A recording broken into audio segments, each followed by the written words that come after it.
नमस्ते, अभिवादन आपका इनोसेंट इन्वेस्टर के इस नए वीडियो में आपके लिए डिस्क्लेमर, उसके बाद बात करेंगे निफ्टी की। निफ्टी क्यों गिर गई, पूरा का पूरा आपको एक्सप्लेनेशन देंगे, सब कुछ आपको समझाएंगे। सबसे पहले कुछ स्टॉक्स की बात करते हैं। ओएनजीसी 10% के आसपास गिरावट हुई, टाटा मोटर 10% के लोअर सर्किट पे बंद हुआ इनका डीवीआर। 10% के आसपास टाटा मोटर में भी गिरावट थी। आईओसी भी 10% के आसपास गिरावट दिखाकर थोड़ा सा रिकवर किया था। वेदांत भी ऊपर से 10% के आसपास गिरा हुआ है। तो इन स्टॉक्स का एक टर्म यूज होता है वीटा, इनका ज़्यादा होता है, इसलिए यहाँ पर वोलाटिलिटी ज़्यादा है। वैसे भी जब पूरी की पूरी बाजार 3% डाउन हो, जबकि टेक्नोलॉजी स्टॉक्स आपको सहारा दे रहे हों, तब इस बाजार में इतनी बड़ी गिरावट आ जाए, ये बहुत खतरनाक सिचुएशन है। अगर टेक्नोलॉजी स्टॉक्स में भी ऐसे ही क्रैश आया होता, आज बाजार 4-4.5% भी डाउन हो सकती थी। एक्सप्लेन करेंगे बाजार इतना क्यों गिरी। उससे पहले एक स्टॉक आपको बताना चाहेंगे, आईसीआईसीआई प्रू। आपको ये स्टॉक लेना चाहिए था या नहीं, आप बताइएगा। पोर्टफोलियो का हीरा आपके हो सकता है या नहीं। 460 के आसपास इसमें सपोर्ट कितना बड़ा है, कुछ लोग नीचे कमेंट करेंगे, मुझे अच्छा लगेगा, आप बताइएगा जरूर।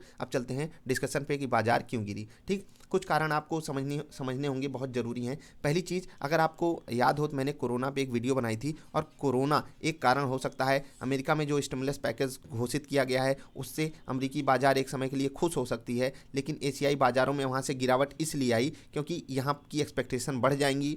लेकिन यहाँ पर गरीबी के कारण, यानी कि सरकार से उम्मीदें कम होने के कारण बाजार में गिरावट आने का पहला कारण है। तो पहला कारण आपको मिल गया कि ग्लोबल मार्केट्स में जो गिरावट आई, आप देखेंगे यूरोप के बाजार भी 3-3% तक गिरे हुए हैं।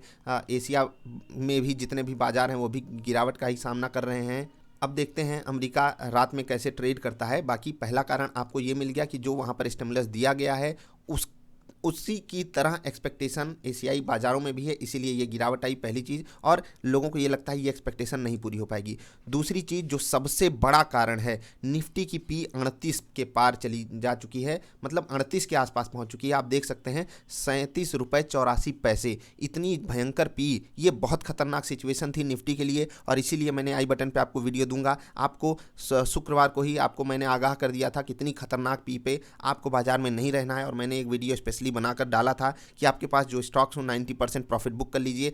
नीचे लिंक डिस्क्रिप्शन में या चैनल पे आप जाकर देख सकते हैं, वो वीडियो जरूर देखनी चाहिए आपको, आप जिससे अगली बार के लिए तैयार रहें, कब प्रॉफिट बुक करना है, कब स्टॉक लेना है। आज कौन कौन से स्टॉक्स लेने थे वो भी मैंने आपको सजेशन दिया है इससे पहले वाली वीडियो में, आई बटन पे वो भी दे दूंगा या डिस्क्रिप्शन में, उसको आप जरूर देख लीजिएगा। अब आते हैं तीसरे कारण पे, जो कि बड़ा फैक्टर प्ले करता है और टेक्निकल टर्म्स में ये होता है। तो चलिए हम टेक्निकल टर्म्स में इसको एक्सप्लेन करेंगे, आपको समझाने की कोशिश करेंगे। अगर आप सिंपली देखेंगे बाजार का पी कितनी ज़्यादा थी, उस चीज़ को हम फंडामेंटल लेवल पे ले जाते हैं, लेकिन हम एक इंडिकेटर यूज करेंगे, आरएसआई। ठीक है, आरएसआई हम यूज करेंगे। और आरएसआई क्यों ज़रूरी है, क्योंकि ये हमको बताता है बाजार किस सिचुएशन में है, ओवरबॉट है या ओवरसोल्ड है, इसको हम डिटेक्ट कर सकते हैं। तो आपको मैं यहाँ पर समझाना चाहूँगा, आरएसआई जब भी आपका 65 के ऊपर जाता है, ठीक है, 65 के ऊपर, तो हम इसको ओवरबॉट सिचुएशन में डालते हैं। और आप अगर देखेंगे आरएसआई यहाँ पर 80 के ऊपर ट्रेड कर रहा था, मतलब आरएसआई इंडिकेटर हमको ये सजेशन दे रहा था कि आप सेल कर जाइए। अब अगर एक बात बताइए, आरएसआई यानी कि रिलेटिव स्ट्रेंथ इंडेक्स आपको जब कह रहा है कि बाजार में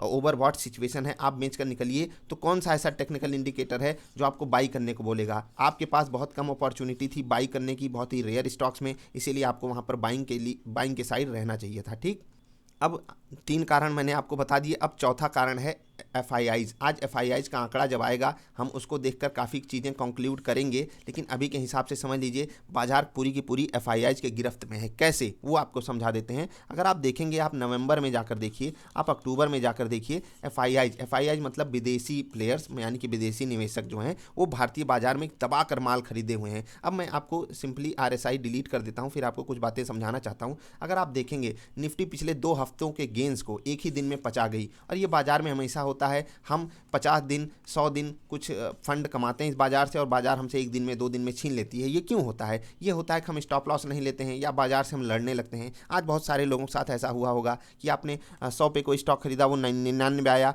और आप वहाँ पर एग्जिट इसलिए नहीं किए क्योंकि आपको लगा बस वापस आ जाए हमारा रेट, हम एग्जिट कर जाएंगे। यहाँ पर आपको स्ट्रैटेजी बनानी चाहिए स्टॉप लॉस वाली, उस पर आपको जरूर फोकस करना चाहिए, क्योंकि विदाउट स्टॉप लॉस आप इस बाजार में अगर नेकेड ट्रेड कर रहे हो तो आप बहुत बड़ा रिस्क ले रहे हो। या तो आप अपनी पोजीशन हेज रखिए, जो कि बड़े प्लेयर्स हमेशा रखते हैं। तो ये सब काम आपको जरूर करना चाहिए था। ठीक, तो एक रिकैप हम आपको देना चाहेंगे। जो सबसे बड़ा और इम्पॉर्टेंट कारण है वो निफ्टी का पी है, अकॉर्डिंग टू मी। इस कारण बाजार गिरी है। दूसरा कारण है ग्लोबल मार्केट्स। अब ग्लोबल मार्केट्स मैंने आपको समझाया शुरुआत में कि हम लोगों की एक्सपेक्टेशन अपनी सरकार से बढ़ जाती है, इसलिए बाजार में क्रैश आया। अभी आप देख लीजिए यूके से भारत में फ़्लाइट भी बंद कर दी गई है 31 दिसंबर तक। ये भी एक सेंटिमेंटल बेस पे नेगेटिव न्यूज़ जाती है। और पांचवा कारण मैंने आपको नहीं बताया, ये भी आप समझ लीजिए, नोट कर लीजिए इसको। जो पांचवें कारण है ये भी एक बड़ा मतलब होता है ना कि किस कारण को आप इंपॉर्टेंस देना चाहोगे। 1 करोड़ के पार कोरोना केसेस इंडिया में चले गए। सेंटिमेंटल बेस पे ये नेगेटिव है। भले 95% लोग बड़े आराम से रिकवर कर जा रहे हैं, लेकिन आपको भी एक बात समझनी होगी कि जब केसेस आ रहे हैं तो सरकार अपने लोगों को सुविधा देने के लिए कई सारे खर्चे कर रही है। देश के ऊपर बोझ पड़ रहा है और लोगों को जो मजबूर किया जाता है कि आप पर्टिकुलर काम कर सकते हो, बाहर इस समय जा सकते हो, मतलब कि लॉकडाउन वाली बात मैं कह रहा हूँ, मतलब पूरी आज़ादी नहीं है भारत में इस वक्त, इसलिए भी ऐसी सिचुएशन बन रही है। अब समझिए, जब इतने 5 कारण आपके सामने अवेलेबल थे बाजार गिरने के 5 कारण, तो बाजार गिर क्यों नहीं रही थी? क्योंकि हर जगह आपको एक सपोर्ट दे रहे थे एफआईआई जाके। अभी म्यूचुअल फंड वाले तो ज़्यादा खरीदारी कर नहीं रहे हैं, वैसे भी म्यूचुअल फंड वाले लगातार बिकवाली ही कर रहे थे क्योंकि वहाँ पर रिडम्पशन की डिमांड आ रही थी। अब आप समझिएगा, ये जो 5 कारण हमने समझाए, अगर इनको एक साथ जोड़ दिया जाए तो इतनी बड़ी गिरावट बिल्कुल जस्टिफाइड है। अब अगर आप छठे कारण की बात करेंगे, कल जो 1-2 दिन पहले जो मार्केट में न्यूज़ आई थी, कौन सी? फ्रॉड वाली, बैंकिंग फ्रॉड। और आप देखेंगे अगर तो बैंकिंग स्टॉक्स में भयंकर गिरावट आपको देखने को मिली है। पीएसयू बैंक, एसबीआई जैसे बैंक 5-6% डाउन है। और अगर आप बात करेंगे कैनरा बैंक वगैरह, तो वो 10-10, 12-12% भी डाउन हो गए थे इंट्राडे के दौरान। थोड़ी सी नीचे से रिकवरी आई है, लेकिन कुछ जस्टिफाइबल है नहीं। तो आप समझिए बैंकिंग फ्रॉड भी हो रहे हैं। तो इंडिया में आप अगर कारण ढूंढने आओगे बाजार क्यों गिरी, जैसे कई सारे लोग हमसे सवाल पूछ रहे थे बाजार क्यों गिर गई, अचानक से इतनी बाजार कैसे गिर जाती है, तो वही मैं आपको समझा रहा हूँ। इतने सारे कारण एक साथ इकट्ठा हो गए और आज वैसे भी लोगों को एक्सपेक्टेशन थी कि बैंक निफ्टी जो है वो भयंकर गिरावट दिखा सकती है। वही हुआ, बैंक निफ्टी आज डाउन खुली थी, नीचे से रिकवरी आई और फिर बाजार में ऊपर से क्रैश आ गया। तो जो लोग हमारे साथ इंट्राडे ट्रेड करते हैं उनको आज बहुत अच्छी अपॉर्चुनिटी मिली होगी स्टॉप लॉस पे एग्जिट करने की, वरना आप बाजार में बहुत कुछ दे कर जाते हैं। इंट्राडे वाली वीडियो भी आप जाकर देख सकते हो, काफ़ी चीज़ें वहाँ पर आपको सीखने को मिलेंगी। इससे पहले वाली वीडियो में हमने आपको 5 स्टॉक्स सुझाए हैं, कौन कौन से स्टॉक्स किस लेवल पे बाई करने के लिए, वो वीडियो आपके लिए बहुत इंपॉर्टेंट है, आप देखिएगा। जो भी स्टॉक सुझाए हैं बहुत ही क्वालिटी स्टॉक्स हैं और बहुत ही बढ़िया सपोर्ट पे हैं। और मैं आपसे यही रिक्वेस्ट करूँगा, जो भी स्टॉक आप खरीदिएगा बढ़िया सपोर्ट ढूंढ लीजिएगा। और सपोर्ट अगर आप ढूंढ लेते हैं तो समझ लीजिए आपने 50% काम कर दिया। अब आपको कोशिश यही करनी है, क्वालिटी स्टॉक्स खरीदिए। और क्वालिटी का मतलब वो एक बड़े इंडेक्स का पार्ट हो, चाहे वो निफ्टी 50 का पार्ट हो, ध्यान रखिएगा इसको, निफ्टी 50 का पार्ट हो, चाहे निफ्टी नेक्स्ट 50 का पार्ट हो, निफ्टी मिड कैप भी चलेगा, यहाँ से आप ढूंढिएगा। ये जरूरी नहीं कि वो एफ&ओ का स्टॉक होना चाहिए, आप नॉर्मली स्टॉक्स भी सेलेक्ट कर सकते हो। अब अगर निफ्टी के सपोर्ट की बात करें तो आपको मैंने ऑप्शन चेन एनालिसिस में एक बात बताई थी कि बाजार अगर 13,500 तोड़ेगी तो भयंकर क्रैश करेगी। आज ऐसा ही हुआ कुछ। और देखिए 13,500 से ये लेवल आ जाने में बहुत छोटा समय लिया बाजार ने, आप देखेंगे।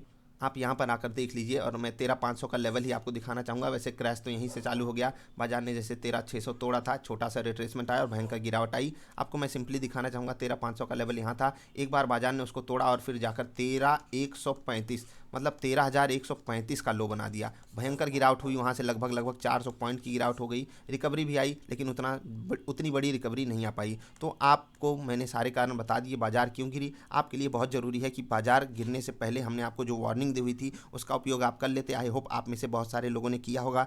जो लोग अभी तक नहीं जुड़े हैं वो हमारे साथ जुड़ सकते हैं, चैनल सब्सक्राइब कर लीजिएगा। अगर आपको वीडियो पसंद आई तो लाइक भी कर दीजिएगा। अभी के लिए इतना ही, मिलेंगे फिर से किसी अच्छी वाली वीडियोज़ में। तब तक के लिए हंसते खेलते रहिए यार। वीडियो देखने के लिए आपका बहुत बहुत आभार। और हाँ, कोई सवाल हो तो niftyindia.in विजिट करके पूछिएगा। और अगर आपको लगता है कोई और कारण है जिसके कारण बाजार गिरी है तो आप नीचे कमेंट करके वो भी बता सकते हो, वो हम आगे डिस्कस करेंगे। Bye bye.